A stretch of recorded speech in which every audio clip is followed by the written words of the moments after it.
Continuando con nuestro programa de histología, el día de hoy veremos el término o la clase sobre sangre, que es un tejido conectivo especializado que tiene una característica muy diferente a los anteriores, ya que este es un líquido que circula por todo el cuerpo humano a través del sistema circulatorio en sus arterias, venas y capilares. Vemos nosotros cómo el tejido sanguíneo comunica e integra todos los órganos y sistemas del cuerpo humano, transportando nutrientes, pero de igual forma transportando algún material de desecho hacia órganos con una especialidad a su cargo. Ese líquido amarillento llamado plasma es nuestra matriz, como este tejido especializado, y representa el 50% de todo el volumen. Este porcentaje se divide en el 90% básicamente en agua, un 9% en proteínas especiales y el resto en compuestos de sales inorgánicas, algunos nutrientes, algunos elementos de desecho que permite interactuar con el resto del tejido. Si nosotros pudiéramos observar nuevamente ese tubo de ensayo donde se separan, esa parte amarillenta no solo contiene estos elementos fundamentales, sino que también presenta unas proteínas que aquí están mencionadas en azul, que es la albúmina, la globulina y el fibrinógeno.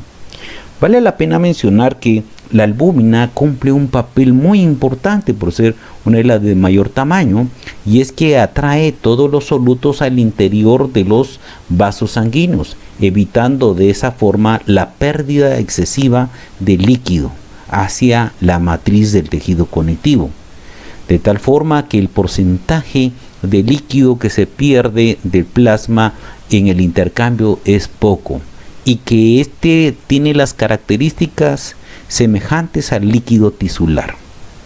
Los compuestos inorgánicos que nosotros podemos ver, existen prácticamente otros elementos más que todo de tipo iónicos, pero hay otros compuestos nutritivos como aminoácidos, lípidos, vitaminas, hormonas, factores quimiotácticos de defensa, etcétera, que va a complementar dentro de lo que es el plasma. Entonces el plasma es el elemento que le permite circular a las células, flotar a través de este líquido y poder ser transportado de un lugar a otro.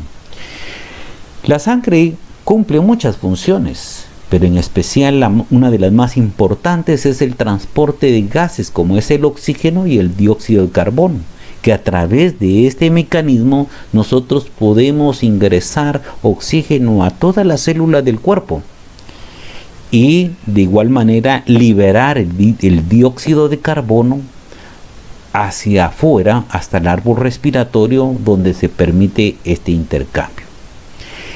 Y también nos permite transportar hormonas de una glándula que secreta hormonas hacia un tejido o hacia otra glándula para que funcione de la forma más adecuada. Transportar materiales de desecho como compuestos nitrogenados hacia el exterior y ser eliminados para purificar nuevamente la sangre y que siga trabajando de la mejor manera. Y esto es lo que nosotros conocemos como una homeostasis.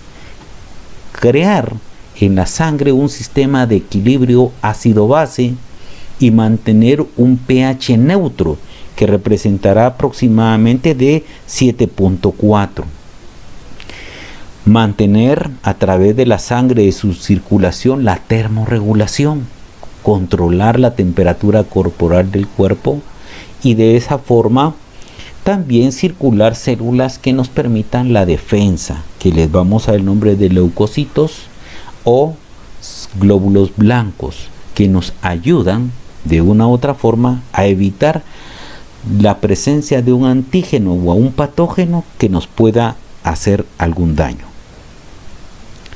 Este es un frote periférico si observamos con cuidado, observamos que las células que más abundan dentro de este frote son glóbulos rojos. Si ustedes observan, el glóbulo rojo se ve esférico, se ve en la periferia un poco más oscuro y en la parte central observamos más translucidez, de tal forma que presenta un color más claro. Este glóbulo rojo, también conocido como eritrocito o hematíes o corpúsculos, son importantes para el buen funcionamiento de la vida del ser humano. Tiene una forma bicóncava, tiene un diámetro promedio de 7.5 micras, en la parte periférica un grosor de 2 micras y en la parte central de 1 micra, lo que le permite ser más translúcido en la parte central. Y en la observación con el microscopio óptico podemos ver la parte más clara en su región central. Es importante reconocer que el volumen o la concentración de eritrocitos por milímetro cúbico debe estar entre 4.5 a 5 millones. Y que la vida promedio del eritrocito entre 90 y 120 días. Después de este tiempo, las células presentan estructuras antigénicas que son detectadas por macrófagos dentro del hígado o del vaso, lo que permite su fagocitosis y eliminación, y de esta forma estimular la médula ósea para producir más glóbulos rojos o eritrocitos, para que el volumen sanguíneo se mantenga en las mismas proporciones. La deficiencia o la poca producción de glóbulos rojos llevaría a padecer de anemia, y esta anemia nos ocasionaría grandes problemas para el transporte de oxígeno. En la parte central vamos a observar nosotros una proteína importante que se llama hemoglobina, y es la que le permite darle un color rojizo a dicha célula. Hay otras proteínas importantes en la parte periférica de dicha célula, y estas son la espectrina, la actina y la arquirina. Estas proteínas se interlazan con el citoesqueleto de toda la arquitectura del eritrocito, manteniéndole esa forma bicóncava para que funcione y se pueda desplazar en todo el torrente circulatorio de una forma adecuada.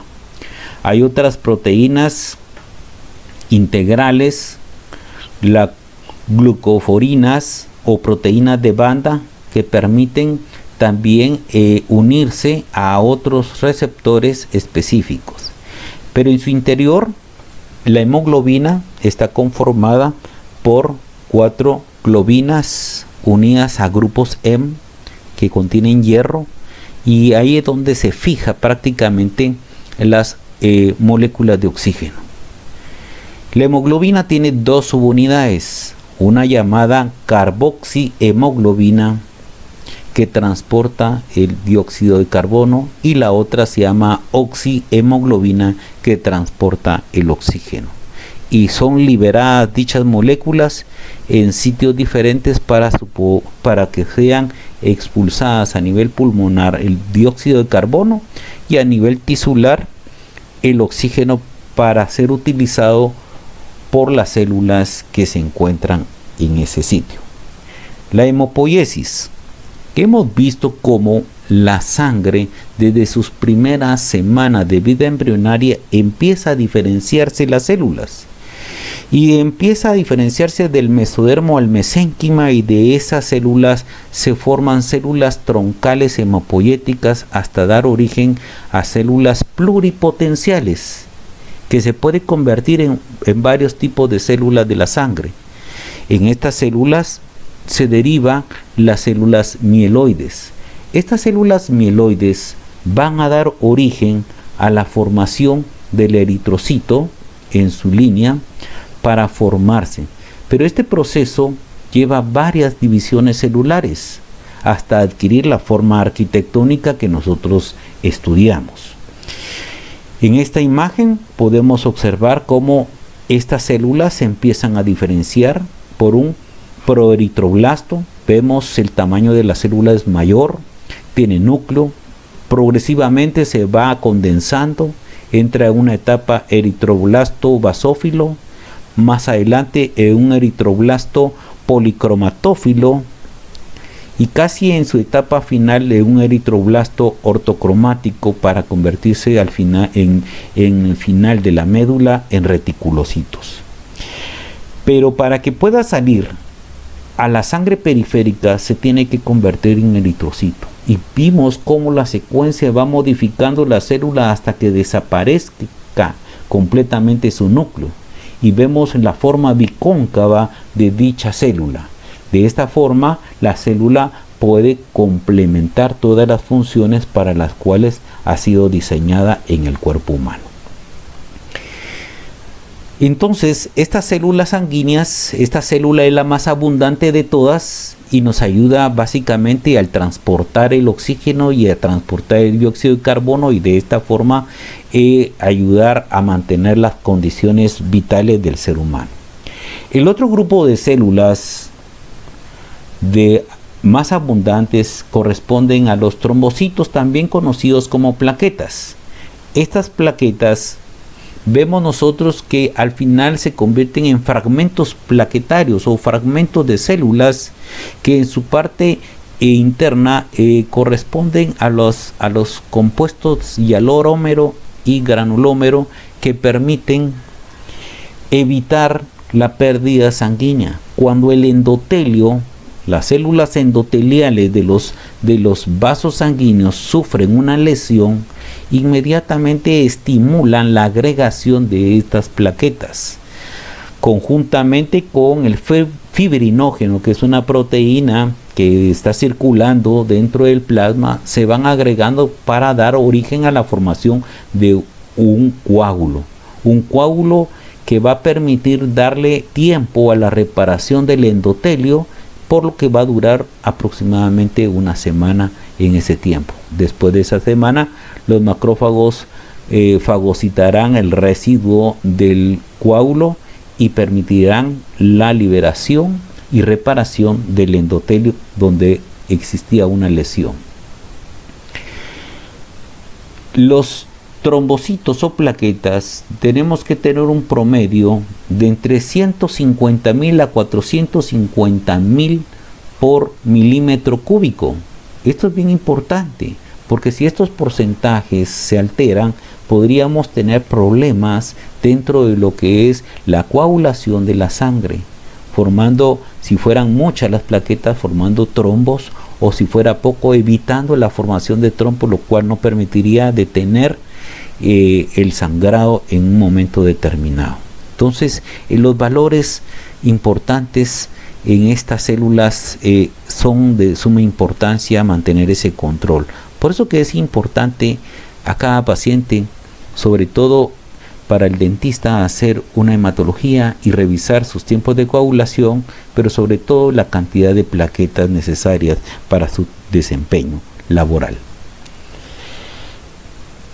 La hemopoiesis de los trombocitos es un poquito más sencilla, que de igual forma, después de las divisiones celulares hasta convertirse en una célula progenitora multipotencial, entramos en la etapa siempre mieloide, y de la etapa mieloide se da origen a una gran célula, una célula grande llamada megacariocito, y esta célula grande en la médula ósea se rompe formando fragmentos celulares, y estos fragmentos celulares son los que pueden salir hacia la sangre periférica y poder cumplir con las funciones, de tal manera que el megacariocito es exclusivo de la región medular, no olvidarlo. Solo podemos observar fragmentos celulares en la sangre periférica. Aquí tenemos la célula en un frote de médula ósea, donde el tamaño de la célula es inmensamente grande en relación a las demás células, lo cual nos permite analizarla y no equivocarnos en ningún momento dado de la observación, si así fuese necesario. El otro grupo de células que es de gran importancia son los leucocitos. Los leucocitos son células de defensa del cuerpo, también son conocidos como glóbulos blancos. Aquí tenemos una imagen de ellos. El porcentaje es menor que las dos anteriores, ya que representa entre 4.500 hasta 11.000 por milímetro cúbico. Estos datos dependen de la bibliografía que ustedes estén consultando. Va a variar un poco, pero cuando uno manda a hacer una hematología, normalmente el químico biólogo nos manda los valores de referencia, los cuales nos permite poder verificar si está dentro de valores normales. Es bien importante estas condiciones de verificación. Lo más importante en estos glóbulos blancos son las formas de los núcleos, que es lo que lo va a hacer diferente. Y aquí hacemos una primera diferencia: las células granulosas de las células no granulosas. Vemos nosotros que entre las células granulosas vamos a tener un grupo de células que, aparte de los gránulos que presenta en el citoplasma, sus núcleos tienen ciertas características muy particulares. Estas células pueden empezar a observarse de manera diferente en relación a otras células que hemos estudiado. Los eosinófilos podemos observarlo de esta forma. Se ve como que fueran dos pequeños núcleos unidos con un puente de unión, pero en realidad es un solo núcleo. Lo que nos interesa que observemos, aparte del núcleo, es la gran cantidad de gránulos de una coloración rosado intenso o asalmonado que nos caracteriza realmente de su granulación. Veamos qué características tiene esta célula. En promedio, entre 0 y 7% es el número o el valor, pero en adultos vamos a decir que es de 0 a 4%, se considera dentro de lo normal, pero en niños podemos encontrar hasta un 6 y o un 7%. Como les vuelvo a repetir, depende de la literatura que estén ustedes consultando, estos valores pueden modificarse.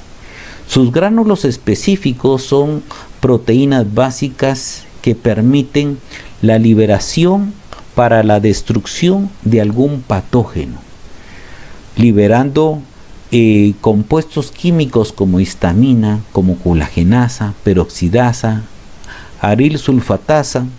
Pero lo más importante en estos gránulos es la presencia de neurotoxinas, que es importante porque su especialidad va a ser contra parásitos, y estos gránulos que contienen neurotoxina permiten lesionar el sistema nervioso, dejándolos paralizados, que se desprendan de la región donde se encuentran nutriéndose para poder ser eliminados.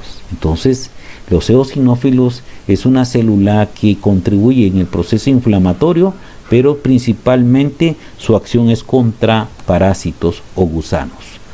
Los basófilos es otro grupo de células más pequeño su porcentaje. Veamos el núcleo. El núcleo tiene una forma como de S, y esos gránulos en su citoplasma son muy oscuros, desde un azul fuerte hasta los negros podrían observarse a través de un microscopio óptico. Es bien importante estas características que presenta. En algunos libros lo van a encontrar de 0 a 0.5 o hasta 1%, ¿verdad? Pero es los parámetros de referencia que nosotros estamos dando acá nos permiten tener el criterio para la evaluación que en algún futuro se pueda realizar. Sus gránulos están concentrados de histamina, heparina, citocinas, heparansulfato, leucotrienos y factores quimiotácticos. Esto permite el proceso de inflamación, facilita la vasodilatación de los capilares cercanos a ellos. Cuando estas células salen a la matriz, favorecen el proceso inflamatorio, y factores quimiotácticos que permiten la atracción de otras células de los glóbulos blancos que permitan ser liberados hacia la matriz del tejido conectivo para que puedan actuar contra algún agente patógeno o antígeno. El neutrófilo, que lo hemos dejado de último, no por ser menos, sino al contrario, por ser el más abundante de todos.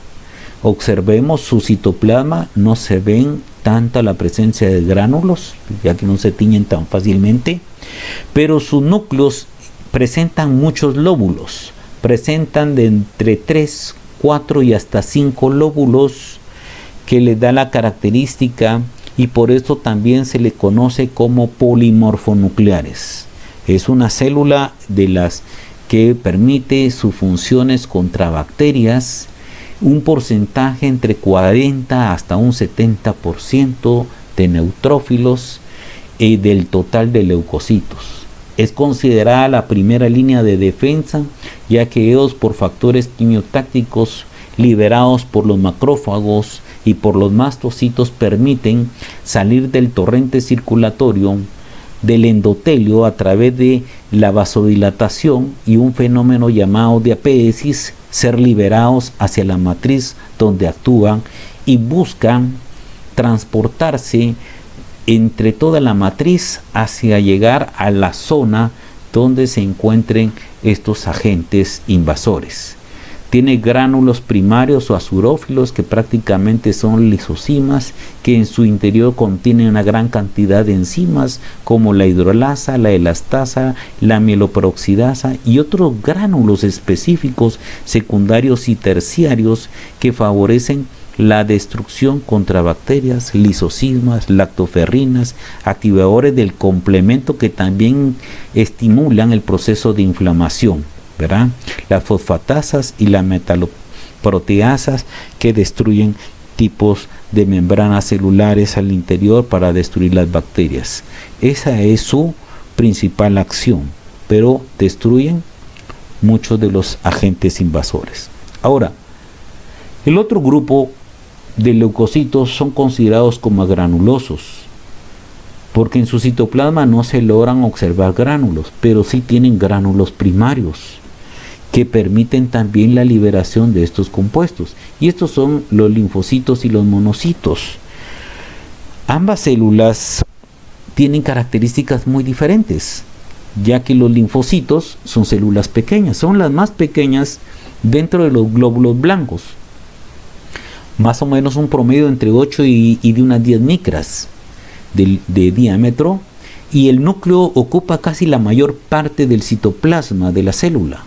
Observamos levemente un pequeño halo alrededor de un color azul pálido, y todo el núcleo de un color morado que ocupa prácticamente todo el contenido celular.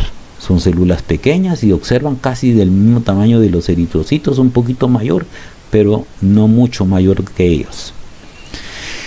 Representan entre el 22 y 44% del total de leucocitos. Son un sistema de defensa que permite prácticamente crear mecanismos propios particulares de defensa, como son las inmunoglobulinas y células que permiten destruir células contaminadas o células tumorales o cancerosas en algún momento de la vida del ser humano. Estos dos órganos los estoy señalando en este momento porque son los órganos primarios. Aquí es donde se lleva a cabo la formación y maduración de los linfocitos. Recordemos que los linfocitos B van a tener su proceso de maduración desde el mesénquima en todos sus procesos de desarrollo hasta alcanzar la madurez. Cuando logran alcanzar la madurez, lograrán salir al torrente circulatorio para funcionar como un sistema de defensa. Los linfocitos T, a su vez, son formados en la médula ósea y posteriormente migran células madres hacia el interior de la glándula del timo, cuando ya esta glándula ya está bastante desarrollada. Y en esta glándula va a alcanzar la capacitación y la maduración, y cuando alcance ese nivel va a poder salir al sistema circulatorio de igual manera para poder actuar como un sistema de defensa del cuerpo. En esta misma imagen observamos nosotros otros órganos, como es el intestino, como son las amígdalas, como es el vaso, como es los ganglios que se encuentran a este nivel. Y hay otros órganos más que vamos a estudiarlos posteriormente en la siguiente unidad, cuando ya hablemos de órganos linfoideos. ¿Por qué los comento? Porque estos son considerados órganos secundarios. Todos los órganos, todas las células linfoides o linfocitos que son madurados en los órganos primarios, posteriormente llegan a los órganos secundarios, donde van a ser efectores, y una gran cantidad de estos mismos linfocitos van a estar circulando en el torrente tanto circulatorio como en el torrente linfático o el sistema linfático. Cuando nosotros hablamos de sistema inmunológico, tenemos que reconocer la presencia de agentes extraños que puedan invadir el cuerpo humano, y a esos les damos el nombre de agentes patógenos. Vamos a escuchar mucho el término antígeno.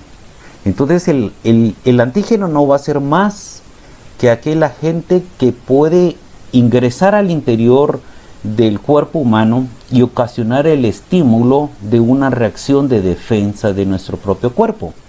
Hay muchos antígenos alrededor del cuerpo humano.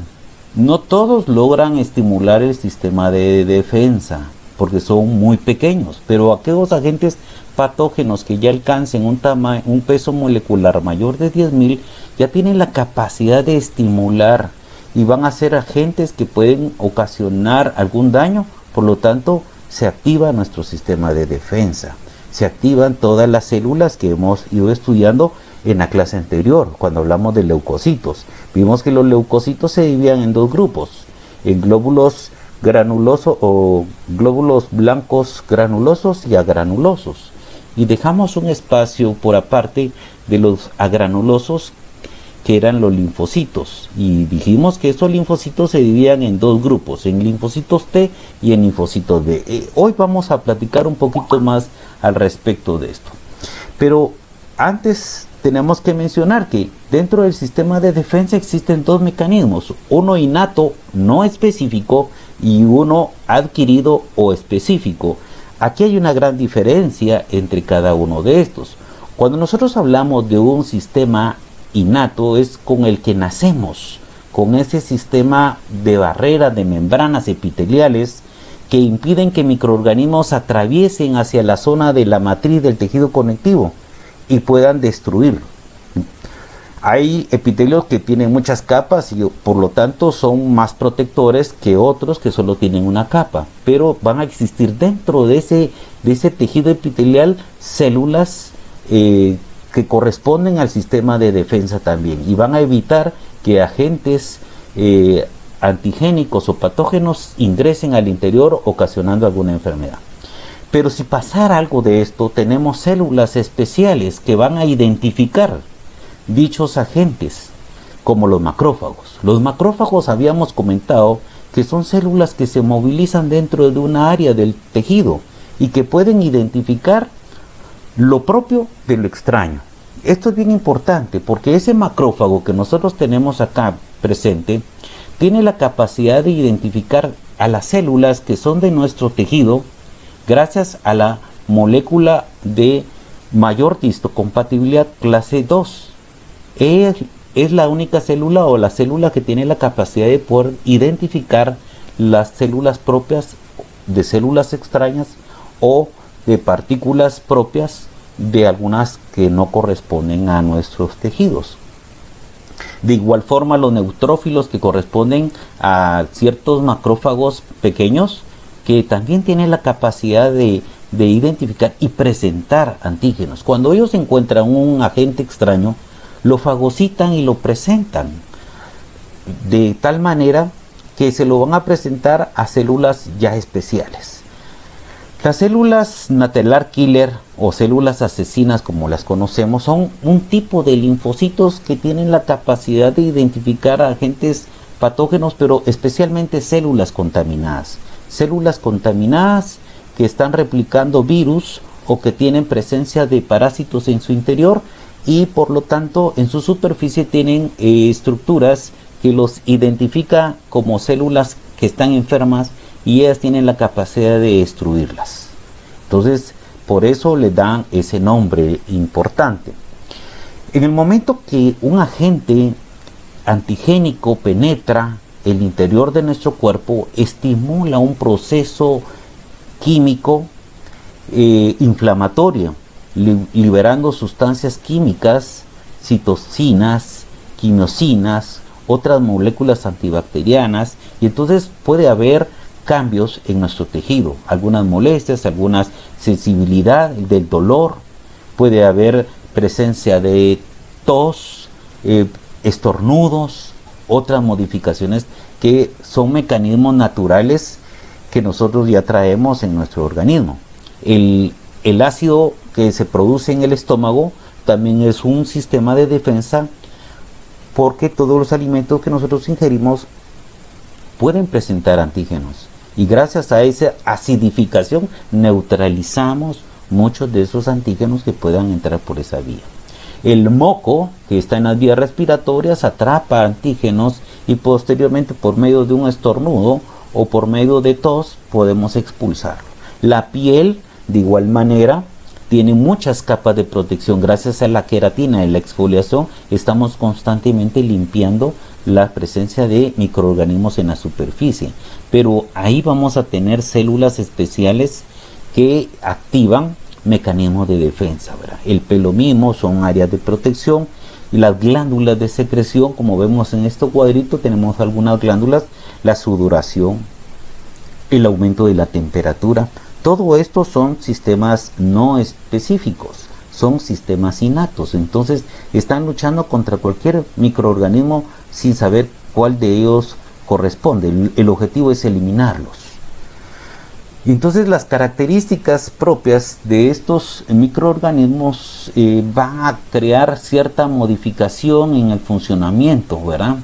Y vamos a ver nosotros que van a haber proteínas que se van a liberar, interleuquinas, interferón y otros compuestos químicos que favorecen la inflamación y la penetración de leucocitos como mecanismo de defensa del cuerpo. Este proceso puede durar algunas horas, ¿verdad? Incluso hasta algún par de días, pero no puede durar mucho tiempo. De tal manera que si nosotros no activamos nuestro sistema de defensa constantemente, cualquier microorganismo podría lesionar toda nuestra estructura y destruirnos. Los glóbulos blancos tienen cierto tiempo de vida y no pueden mantenerse mucho tiempo, de tal forma que nuestro sistema inmunológico, que le damos el nombre de adquirido, van a ser aquellas células que van a tardar un poco más, pero que conforme van reconociendo antígenos, van creando memoria, y esas enfermedades posteriormente ya no van a afectarnos, porque vamos a tener en nuestro organismo que circulan células de defensa con una memoria, porque ya reconocen a un agente que antes no lo identificaban, ahora lo vamos a poder identificar. Natural killer cells kill on contact. The killer cell binds to its target, aims its weapons, and then delivers a lethal burst of toxins that produces holes in the target cell's membrane and creates events that destroy the cancer cell membrane and cleaves DNA into many pieces in a programmed cell death. That is apoptosis. En ese pequeño videito que observamos, vimos cómo una de las células de los glóbulos blancos, en este caso, mejor dicho, de las células asesinas, identifican a la célula contaminada o agente extraño y le libera sustancias químicas para destruirlo. Entonces, esa es parte del sistema no específico, del sistema innato. Ahora, hablemos de lo que nos trae el día de hoy a clases, que ese es el sistema adquirido. Este sistema adquirido es aquel sistema que nosotros vamos a crear anticuerpos contra enfermedades, y que pueden durar esos anticuerpos varios días, en algunos casos meses, años, y en algunos casos muy particulares toda la vida. Así como por ejemplo el sarampión, que algunas personas, ya sea porque fueron vacunados o tuvieron la enfermedad, adquirieron una inmunidad al reconocer el antígeno, y ese antígeno a través de células de memoria ya nunca más va a poder ocasionar algún daño, a no ser de que nuestro sistema de defensa inmunológico esté dañado. De esa forma podría otra vez atacarnos algunas enfermedades. Pero recuerden entonces que ese sistema de defensa adquirido va a durar varios días, de 4 a 7 días, para que pueda haber ya la producción de anticuerpos específicos contra dicho agente patógeno. Vemos hoy día una enfermedad que está causando grandes problemas a nivel mundial, y se dice que el periodo de incubación oscila más o menos entre 7 y 14 días, que es mientras el sistema inmunológico reconoce el microorganismo y crea sus propios mecanismos de defensa. De eso se trata el sistema adquirido. Entonces vamos a tener un reconocimiento y vamos a tener al mismo tiempo un sistema que va a permanecer circulando por nuestro cuerpo como un sistema de memoria. Pero las células que se van a encargar de esa creación del sistema van a ser los linfocitos, y les vamos a clasificar en dos grupos, en linfocitos T y en linfocitos B, como podemos ver acá. Pero ellos solos no lo pueden hacer completamente, necesitan de ayudantes, y el más importante de ellos va a ser el macrófago. Reconocer nosotros que el macrófago como nuestra primera célula, que está dentro de una matriz de tejido y que puede identificar lo propio de lo extraño a través de sus moléculas de diferenciación, mejor dicho, a través de sus moléculas mayor histocompatibilidad. El macrófago es de las únicas células que tienen dos moléculas mayor histocompatibilidad, la clase tipo 1, que es con la que ellas se identifican, y la molécula tipo 2, que es con la que ellas identifican a las demás células nucleares, de tal forma de que ellas, al tener la capacidad de poder identificar células propias de células extrañas, van a tener la capacidad de fagocitar y presentar antígenos que no corresponden a la nomenclatura de nuestro cuerpo. Si lo presentaremos a los linfocitos, ellos van a procesar esa información y van a elaborar sistemas propios de defensa en la creación de anticuerpos. Entonces, vemos nosotros que hay características bien importantes dentro del sistema de defensa, y es la creación de memoria. Esa memoria, esa célula ya estimulada, que tiene anticuerpos específicos contra alguna enfermedad. Pusimos de ejemplo el sarampión, podría ser la varicela, podría ser las famosas paperas, u otras enfermedades que la difteria, la tosferina, la polio, todas esas enfermedades que hoy día a través de inmunización o vacunas podemos evitar padecerlas, y estimulamos a las células a que creen memoria. Verán. Cuando hablamos de especificidad, estamos hablando de que nuestras células pueden tener la capacidad de ser específicas contra cualquier agente o microorganismo que pueda penetrar al cuerpo, porque va a poder identificar y crear el antídoto especial para ellos. Vamos a tener dos mecanismos de defensas: el humoral, que está a cargo de los linfocitos B, y el celular, que está a cargo de los linfocitos T. Entonces, estos humorales son la producción de inmunoglobulinas, que le vamos a dar el nombre de anticuerpos, y que van a liberarlos para que capturen antígenos que se encuentren libres en el cuerpo y sean capturados para su proceso de fagocitarlos y destruirlos.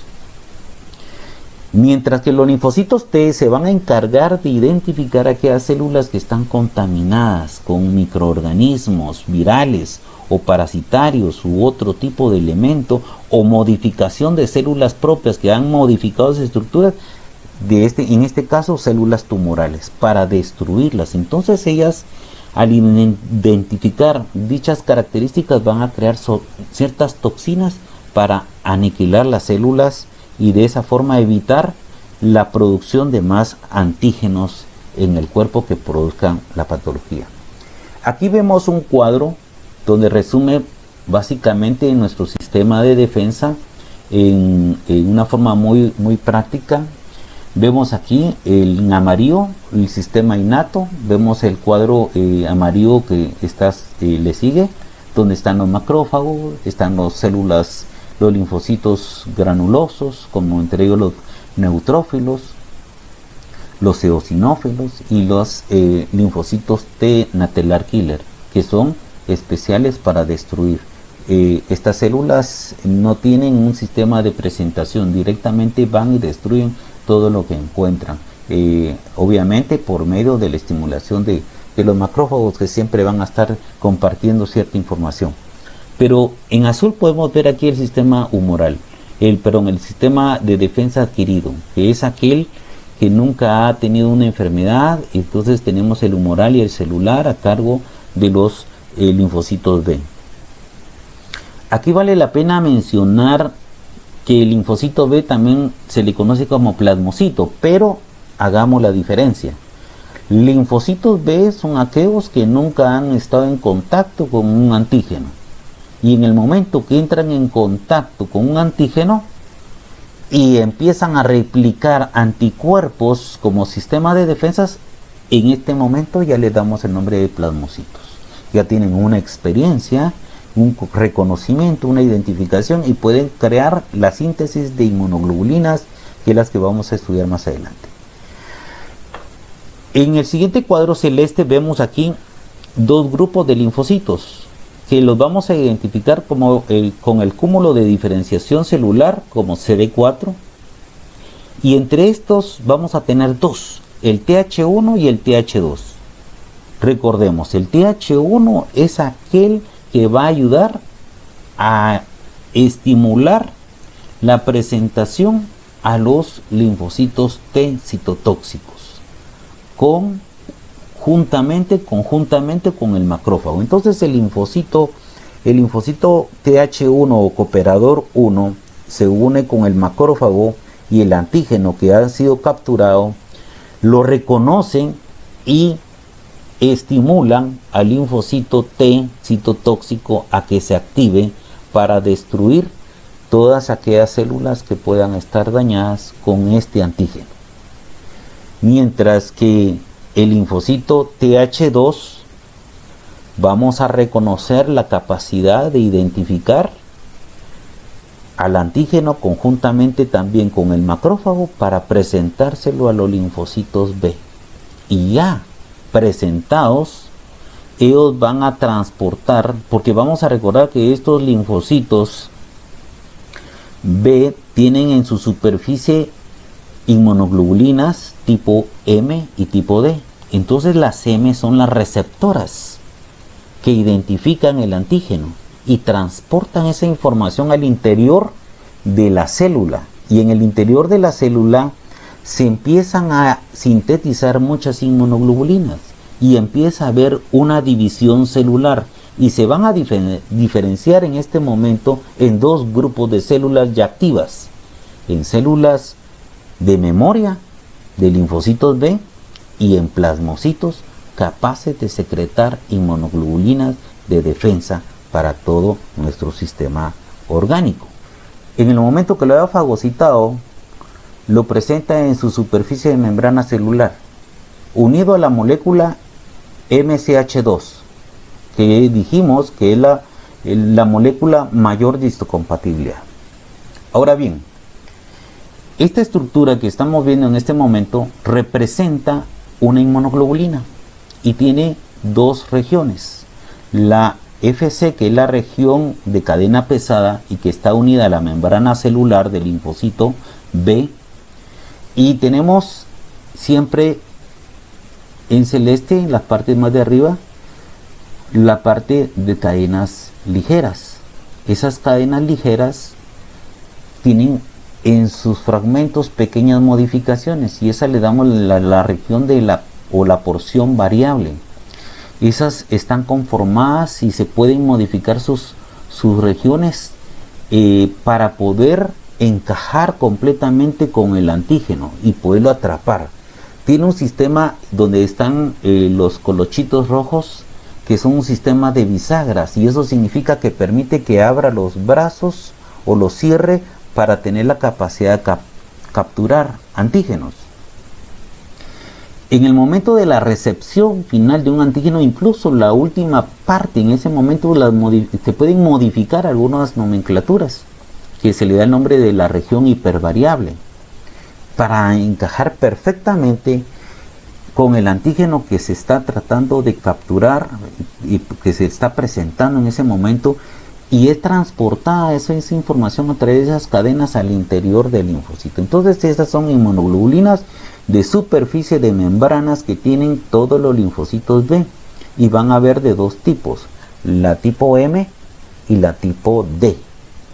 Las otras inmunoglobulinas, porque van a ser 5, se van a producir posteriormente a la estimulación, que es la inmunoglobulina G, la inmunoglobulina A y la inmunoglobulina E. Estas inmunoglobulinas tienen la capacidad de ser liberadas, se secretan hacia el exterior para que puedan actuar. Entonces, de esta forma, este linfocito B se convirtió en este momento ya activo en plasmocito, y va a quedar otro linfocito porque se va a llevar a cabo una división celular, células de memoria que van a registrar las características de dicho antígeno, para que en próximas oportunidades la estimulación a la hora de encontrar un antígeno sea inmediata, y al ser inmediata no vamos a permitir que la persona tenga muchos días sin defensa en el cuerpo. Entonces, de eso se trata. Aquí tenemos un cuadro, las inmunoglobulinas, las tipo M, que están en la superficie de la membrana de los linfocitos. Esta tiene una particularidad, y es que al final esta es una de las de mayor tamaño, tiene la capacidad de identificar los antígenos y transportarlo esa información al interior. La G es la que se va a reemplazar, digamos, prácticamente por la M, y es cuando ya hay una activación propia. Entonces esta inmunoglobulina es bien importante porque ya es de defensa directa contra algunas enfermedades. La tipo A son inmunoglobulinas que son secretoras, y en todos los lugares que nosotros veamos secreciones, ya sea por moco, por fluidos, por saliva, bilis, jugos gástricos, en todas esas secreciones del cuerpo humano vamos a tener nosotros inmunoglobulinas tipo A. Principalmente, recordemos, en la lactancia va a haber una gran cantidad de inmunoglobulina A que ayuda para prevenirle al recién nacido de enfermedades a través del sistema gastrointestinal, ¿verdad? La inmunoglobulina D, conjuntamente con la M, comparten parte de la superficie de la membrana celular, pero también sirve como un sistema de desactivación posterior, cuando ya el proceso se ha controlado de alguna invasión, se ha controlado, entonces sirven como supresoras, ¿verdad? Entonces ya todo el proceso de inmunoglobulinas cede su producción. Y las inmunoglobulinas C, que son captadoras específicas para reacciones de tipo alergénicas, principalmente contra algunos gusanos, y se unen muy fácilmente con los eosinófilos para sus acciones directas. Entonces, quedemos en este cuadro un poquito más específicos, más claros, ¿verdad? ¿Qué pasa cuando entra un antígeno? Lo primero que pasa es que al invadir un antígeno o un patógeno, tendremos que tener respuesta inmunológica, y la primera respuesta es a través del macrófago. El macrófago identifica como no propio. Al identificar que no es propio, lo fagocita, lo coloca en la molécula mayor de histocompatibilidad clase 2, lo sube a la superficie de su membrana celular para presentárselo a los linfocitos helper tipo 2. Estos helper tipo 2 identifican el patógeno y de igual forma lo van y lo presentan a los linfocitos B. Con esta activación se lleva a cabo la producción de células productoras de anticuerpos como inmunoglobulinas. Ya pudimos observarlas como inmunoglobulinas y dejar en el torrente circulatorio y en el sistema linfático células de memoria para que en una segunda oportunidad la respuesta sea inmediata como mecanismo de defensa del cuerpo. A esto se le da el nombre de una inmunidad adquirida, porque ya tuvo un reconocimiento, una identificación y se vuelve específico contra cada uno de los microorganismos que ocasionan este efecto. De esta forma, el cuerpo humano no está constantemente produciendo inflamaciones y destrucciones de todo su tejido, ¿verdad? Es específico y variable con tanta cantidad de microorganismos que puedan existir. Aquí tenemos nosotros un cuadro que sintetiza lo que tratamos de explicar hace un momento. En celeste con un núcleo grisáceo y algunos antígenos en forma de cuadritos rojos son penetrados al interior del macrófago, son fagocitados. Luego esos cuadritos que ustedes ven en una columna verde son colocados en la superficie de la membrana celular del macrófago. Esta es la molécula mayor de histocompatibilidad clase 2. Esta molécula es la que puede identificar lo propio de lo extraño y son presentados a los linfocitos helper, en este caso tipo 2. Al ser activados se producen la estimulación a los linfocitos B para que produzca un reconocimiento de igual manera ya considerando que este es el agente patógeno. Se le presenta para que él cree anticuerpos, para que se active.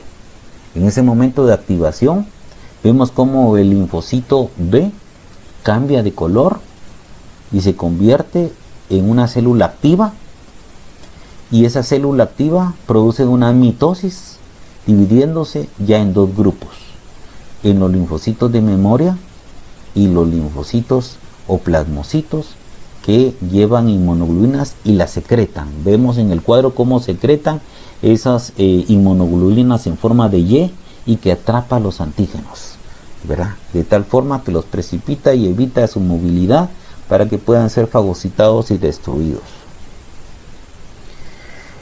Los linfocitos T, que se identifican con cúmulo de diferenciación celular con CD4, necesitan del linfocito cooperador tipo 1, y estos linfocitos cooperador tipo 1 de igual manera o en conjunto con los macrófagos presentan al linfocito citotóxico.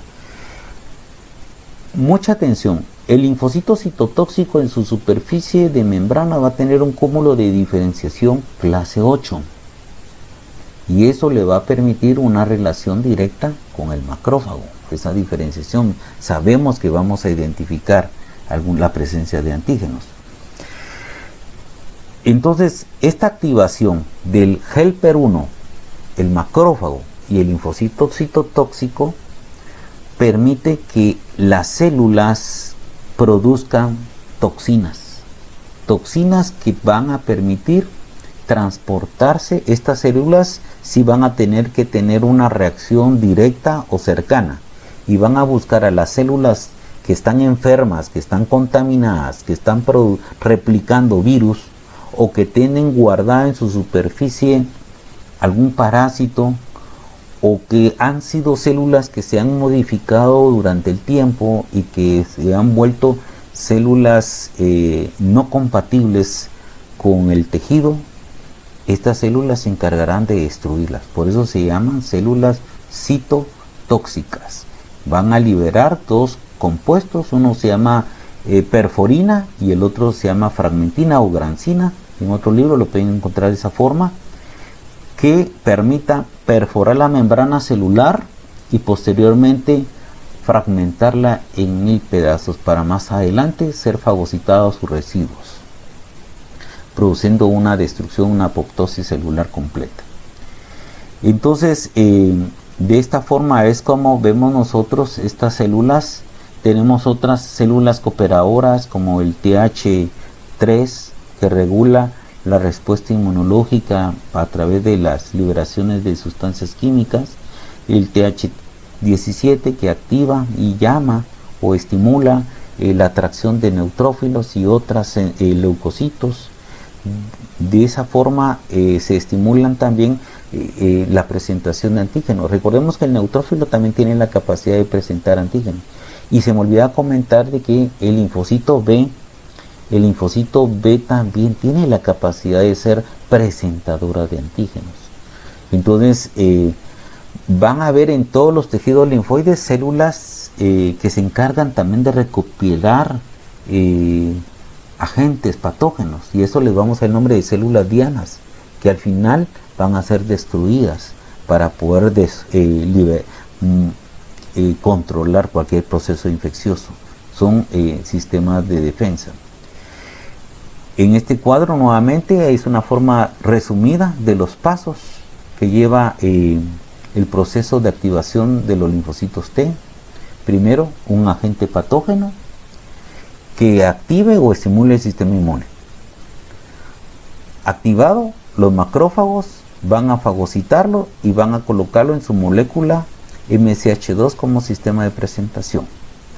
Estimulan el proceso inflamatorio, lo presentan a los linfocitos cooperadores tipo 1, y de esta forma a través de receptores de membrana de los linfocitos citotóxicos son activados y empiezan a formar sustancias citotóxicas que son específicas de estas células. Son muy parecidas a la Natellar killer, con la diferencia de que estos sí necesitan la presencia de macrófagos, la presencia de helpers 1 para el reconocimiento de células que puedan estar contaminadas para su destrucción, mientras que las NK, ellas no van y destruyen, ya están programadas genéticamente para hacerlos, identifican las células que están lesionadas y las destruyen.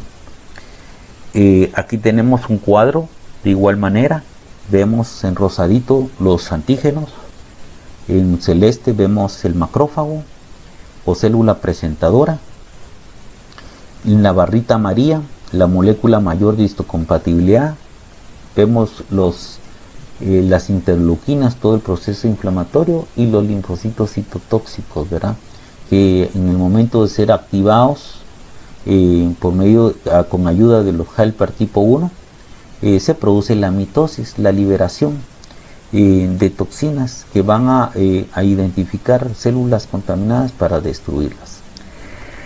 Vale la pena comentar que existen otros linfocitos. Entre estos tenemos los supresores. Esos linfocitos supresores, cuando ya hemos logrado controlar la infección, entonces desactivan todo el proceso para que ya no se continúe con las réplicas, y de esa forma todo el tejido, todo el cuerpo entre a su estado normal ya controlado de una infección. También vale la pena comentar que existen linfocitos de memoria del tipo T que circulan constantemente, y eso permite identificar alguna célula diana, como en este caso que vemos al final, para poderla destruir si en algún momento dado este mismo microorganismo lograra invadir el tejido. Entonces la respuesta es inmediata. La primera respuesta o respuesta primaria tarda varios días en lo que se activa todo el proceso inmunológico. La segunda reacción, cuando ya ha tenido contacto previo con antígenos, la reacción es inmediata, es corto su periodo de tiempo y su potencia es máxima, de tal manera que no da tiempo a que puedan estos microorganismos proliferar en el tejido. Los monocitos representan la célula o el glóbulo blanco más grande de todas. Podemos observar la comparación entre el 2 y el 1. El 1 corresponde al monocito, es una célula grande, casi 2 veces el tamaño de un linfocito, si lo podemos comparar de esta manera. Es una célula grande. Representa entre el 4 y 10% del total de los leucocitos. Es parte del sistema monocítico mononuclear que al salir del torrente circulatorio por la diapéresis se convierte prácticamente en un macrófago, identificando células muertas, células contaminadas, antígenos, tejido dañado, lo que pueda prácticamente fagocitar, limpiando completamente toda la región y estimulando a células del tejido a su reparación. Esta célula es de gran importancia. Vale la pena mencionar que al salir del torrente circulatorio crecen y se convierten en unas células aún más grandes. La hemopoiesis de los glóbulos blancos, estamos constituidas siempre de la parte mieloide, se van diferenciando conforme las células madres se van volviendo cada vez más específicas y entramos en una parte mieloblástica, promielocítica, y aquí en la parte promielocítica ya se hace la diferencia entre 3 grupos de células diferentes, lo que son los eosinófilos, los neutrófilos y los basófilos. Esta línea marca la diferencia de los eosinófilos de tipo mielocitos eosinófilos, pasan a metamielocitos eosinófilos, pasan a células eosinófilas estables, o esta banda corresponde a las células juveniles, y por último a eosinófilos maduros que pueden salir al torrente circulatorio para desempeñarse como tal. De igual forma, los neutrófilos entran en una etapa mielocítica neutrófila, metamielocítica neutrófila, células estables o juveniles y por último a células maduras o neutrófilos. Y los basófilos de igual forma, mielocíticos basófilos, metamielocíticos basófilos, células estables o juveniles y por último el basófilo, que saldrán ya en estas líneas maduras a la circulación periférica para poder actuar como sistema de defensa. A continuación dejaremos unas diapositivas que nos permiten el repaso. Traten ustedes de identificar las más cantidad de células que observen en cada una de las láminas y poder identificar y reconocerlas. Pasaremos una por una como un ejercicio. Ustedes identifiquen, traten de hacer sus diagnósticos. Este es un frote periférico de células. Podemos observar diferentes formas, el tamaño, recuérdense verificar el tamaño, la forma de los núcleos, la presencia que tienen cada uno de ellos. Este ejercicio es importante para el reconocimiento de cada una de las células. Recordando siempre de esta célula, recordemos, siempre corresponde a médula ósea.